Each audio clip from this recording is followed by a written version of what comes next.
ସାଙ୍ଗମାନେ ଦେଖନ୍ତୁ ବର୍ତ୍ତମାନ ଆମର ଟମାଟରଟା ହେଇଯାଇଛି। ଆଉ ମସଲା ପଡ଼ିବ ଏବେ। କେଉଁ ମସଲା ପକାଇବୁ ଶିବୁ? ଭାରତ ମସଲା। ଭାରତ ମସଲା ଆମର ଫିସ୍ ମସଲା ଓଡ଼ିଶାରୁ ହେଇଛି। ଭାରତ ମସଲା ଟିକେ ପକେଇଦେବେ। ଆମର ଧଣିଆ ପାଉଡରଟା ଏଇ ପଡୁଛି। ଖାଇଦସ ଆମର ଆଳୁ ବି ପଡିଗଲା। ଆପଣ ମାନେ ଦେଖନ୍ତୁ ବହୁଳ ତମ ମାତ୍ରାରେ ଚାଖ।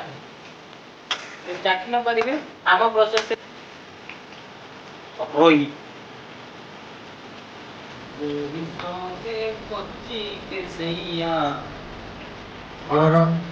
ଗ୍ୟାସ୍ କମେଇ ଦେ।